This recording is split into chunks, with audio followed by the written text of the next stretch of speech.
నమస్కారం friends.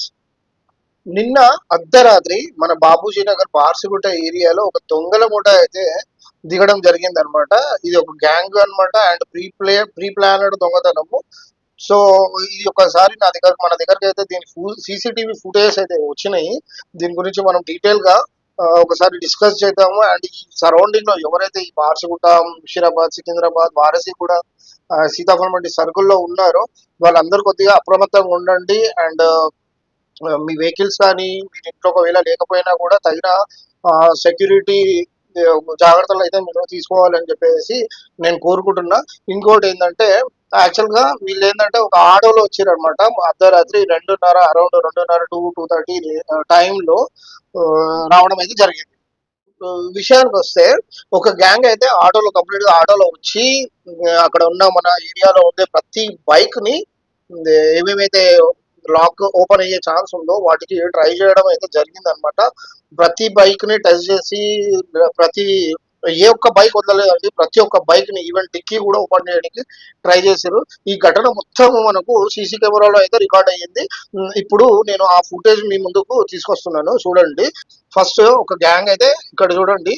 First ఇద్దరు అయితే ఇటు పోవడం జరిగింది అనమాట. తర్వాత ఈ ఆటో డ్రైవర్ వీడు ఎవడైతే ఇక్కడ ఉన్నాడో వీడు వచ్చేసి ఆటో డ్రైవర్. వీడి దగ్గర కూడా ఏదో దొంగ కీస్ ఉన్నట్టున్నాయి. వాడు పాకెట్ లో చేపెట్టుకొని వస్తున్నాడు. అయితే ఈ కొడుకులకి ఏంటంటే ఇక్కడ కెమెరాలు ఉన్నాయన్న సంగతి కూడా తెలుసు. అంటే అంత నేరుగా దొంగతనానికి వచ్చిరంటే ఇదేంటంటే మా ఇంటి ఎదురుగా లేన్ అనమాట. ఈ లేన్ లో సో ఇక్కడ వచ్చి వీడు కెమెరా వైపు అయితే చూడడం అయితే జరిగింది ఇక్కడ. కానీ వాడికైతే ఇంత కూడా భయం లేదు. అయినా కూడా అక్కడే నిలబడి ఏదో వేరే కీస్ అయితే వాడి దగ్గర ఉన్న వేరే దొంగ కీస్ ఏవైతే ఉంటాయో డూప్లికేట్ కీస్ అయితే తీయడం జరుగుతుంది. అది ఇక్కడ నుంచి ఇంకోటి వచ్చిండు, వీడు పోరడు. వీడు వచ్చి ఏం చేసిండు, ఫస్ట్ ఈ బైక్ ని ట్రై చేస్తుండు. చూడండి ఇక్కడ ట్రై చేసిండు, వాడికి రాలేదు బైక్. రాలేదు. ఇంకొక బండి ట్రై చేయమన్నారు అక్కడ. మళ్ళీ అక్కడ పోయేసి వేరే బైక్ కూడా ఒకసారి ట్రై చేసారు. ఇది ఇక్కడ అరౌండ్ 2:35 అరౌండ్ 2:34 అంటే 2:35 అనుకోండి. ఇప్పుడు 15వ తారీఖు 5వ నెల అంటే నిన్న నిన్న అర్ధరాత్రి ప్రతి బైక్ ని టెస్ట్ చేసారు. అంటే యాక్చువల్ గా వాళ్ళైతే పెద్ద గ్యాంగ్ తోనే వచ్చిర్రు. ఇక్కడ ఏదైతే మెయిన్ రోడ్ ఉందో ఈ మెయిన్ రోడ్ మీద ఆటో ఆపి ఈ గల్లీలోకి వచ్చారు అనమాట. ప్రస్తుతానికి అయితే ఒక బైక్ పోయింది. వాళ్ళు చాలా బైకులు ట్రై చేసారు. నాకు తెలిసి అక్కడ 2-3 వచ్చినా 2-3 బైకులు కూడా తీసుకునే ఛాన్సెస్ ఉన్నాయి. అంటే ఆడపిల్ల ఒక్కరుకున్నా కూడా ఇట్లాంటి కొడుకులతో అయితే చాలా డేంజర్, చాలా జాగ్రత్తగా ఉండాల్సి వస్తుంది. సో ఇది ఎక్కడ అయిపోయింది కదా. ఇప్పుడు రెండో ఫుటేజ్ చూపిస్తున్నా. వీడు మళ్ళా వచ్చి ఇక్కడ వాడికి బైకులు దొరకలేవు. వీడు వచ్చి ముంగడికి వచ్చి మళ్ళీ ఇక్కడ నిలబడ్డాడు. వీడు ఎంతసేపు కెమెరా ముందే తిరుగుతున్నాడు, కానీ వాడికి అయితే భయం లేదు. ఇప్పుడు వీడు వచ్చిండు. వీడు వచ్చి ఇక్కడ ఆల్రెడీ ఈ బైక్ ట్రై చేసాడు కదా. ఇప్పుడు దీన్ని డిక్కీ ఓపెన్ చేయడానికి ట్రై చేస్తాడు. దీన్ని డిక్కీ ఓపెన్ చేయడానికి ట్రై చేసినాడు, కానీ డిక్కీ కూడా ఓపెన్ కాలేదు ఆడికి. కొంచెంసేపు చూసిండో ఆడికి వెళ్ళి ఇక్కడ నుంచి డిసపియర్ అయిపోయాడు. ఇప్పుడు ఈడు ఎవడైతే ఇక్కడ ఉన్నాడో వీడు గ్యాంగ్ కి పెద్ద అనమాట.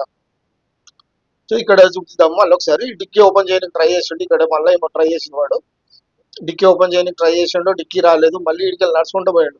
వీడికి నడుచుకుంటూ పోయి మళ్ళీ ఈ బైక్ ఉంది కదా, ఈ బైక్ ట్రై చేస్తున్నాడు. వీళ్ళ బైక్ కూడా రాలేదు. ఎందుకంటే ఇవన్నీ లేటెస్ట్ మోడల్ బైక్స్ కాబట్టి ఏ కీతో అంటే ఆ కీతో రావు. అలా ఆడికి తెలియదు దొంగన కొడుకులకు. పాత బైక్లు ఏవైతే ఓల్డ్ మోడల్ బైక్లు ఉంటాయో ఆ బైక్ మాత్రమే కీస్ తొందరగా ఓపెన్ అయితే. సో ఇక్కడ నుంచి వెళ్ళిపోయాడు. ఎవడైతే ఈ గ్యాంగ్ హెడ్ ఉన్నాడో నాకైతే వీడే కనబడుతాడు. వీడు ఇక్కడ ఏంటంటే డైర్ గా నిలబడి వాడు ఏదో రియాక్షన్ ఇవ్వడానికి అయితే ట్రై చేసాడు కెమెరాలో. సో మనం ఇంకొక సీసీ ఫోటో వేసుకోతే ఇక్కడ ఇది ఓపెన్ అవ్వట్లేదు. రెండు ఓపెన్ అవ్వట్లేదు. ఇక్కడ నాకు కంప్యూటర్ లో ఓపెన్ అవ్వలేదు, అందుకని నేను మొబైల్లో అయితే ఓపెన్ చేసి చూపించడానికి ట్రై చేస్తున్నా. ఇప్పుడు అక్కడ ఆటో వచ్చింది. ఆటో వెనకాల ఒకడు నడుచుకుంటూ వస్తున్నాడు అనమాట. అన్ని బైక్స్ చెక్ చేసుకుంటూ అక్కడ వేరే బైక్లు చూసుకుంటూ. ఈ ఆటోడేమో వాడిని ఫాలో అవుతూ వాడి వెనకాల వెళ్తున్నాడు ఇక్కడ. ఇప్పుడు ఇక్కడ నుంచి మనము పక్క ఫుటేజ్కి వెళ్దాము, పక్క వేరే కెమెరాలో. సో ఇక్కడికి వచ్చేసేసి ఇక్కడ ఈ కెమెరా ఇక్కడికి ఆఫ్ అయిపోయింది. పక్క కెమెరాకి వెళ్తే ఇక్కడ ఈ ఆటోడికి వాడు ఇషారా చేసాడు, ఇలా కీ వచ్చేసింది అని చెప్పేసి. ఇక్కడ మనకు కనబడుతుంది కదా కింద వాడు బైక్ తీయడం అయితే జరుగుతుంది. ఇక్కడ నుంచి ఆ బైక్ ఓపెన్ అయింది. ఇక ఆటోడికి అర్థమైపోయింది బైక్ ఓపెన్ అయింది కదా అని చెప్పేసి వాడైతే స్పీడ్ గా వెళ్ళిపోవడం జరిగింది. ఇక్కడ నుంచి ఈ బైక్ కూడా వాడు ఎస్కేప్ చేయడం జరిగింది అనమాట. అంటే దొంగతనం అయితే చేయడం జరిగింది. కాబట్టి ఈ విషయంలో పోలీసు వాళ్ళకైతే మనకు కంప్లైంట్ ఇవ్వడం జరిగింది. వాళ్ళ పని వాళ్ళు చేసుకుంటున్నారు. సో ఎఫ్ఐఆర్ కూడా ఫైల్ చేయడం జరిగింది. చూసిరు కదా ఈ కొడుకులు ఏంటంటే బైక్లనే కాదు మీ విలువైన వస్తువులు ఏది ఉన్నా సరే చోరీ చేసే ఛాన్సెస్ ఉన్నాయి. ఇదేంటంటే ఒక్కసారికి రెండోసారికి ఉండదు నిఘా. ఎప్పటి నుంచో నిఘా పెడతారు. ఇంట్లో ఆడవాళ్ళని కూడా ఒంటరిగా వదిలేసి వెళ్ళకండి. ఎక్కడైతే వెళ్తురు ఉంటుందో మీరు బైక్ పార్క్ చేసేటప్పుడు ఎక్కడైతే వెళ్తురు ఉంటుందో స్ట్రీట్ లైట్ ఉంటుందో ఆ ఏరియాలో ఆయన వీలున్నంత వరకు ఆ ఏరియాలో పార్క్ చేయడానికి ట్రై చేయండి. అండ్ ఎక్కడైతే సీసీ కెమెరాస్ ఉంటాయో అక్కడ ఆ ఫుటేజ్ కవరేజ్ అయ్యే ఏరియాలో బైక్ పార్క్ చేసుకోండి. లేదంటే ప్రతి ఒక్కరు సీసీ కెమెరాస్ అనేది ఏర్పాటు చేసుకోండి. ఎవరి మీద అనుమానం వచ్చినా కూడా వెంటనే మీరు పోలీసు వాళ్ళకి అయితే ఏమంటే సంప్రదించండి.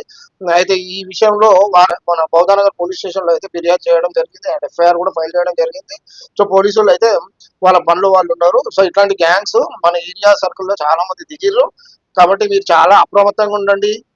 బైక్లు కూడా చాలా జాగ్రత్తగా పెట్టుకోండి. వీలైతే అదనపు లాక్స్ అంటే ఎక్స్ట్రా లాక్స్ కూడా దొరుకుతాయి మీకు. స్టీరింగ్ లాక్స్ కానీ అండ్ వీల్ లాక్స్ కానీ ఇట్లాంటివి దొరుకుతాయి. అవి ఎక్స్ట్రా వేసుకోండి. So be safety. జై హింద్, జై భారత్.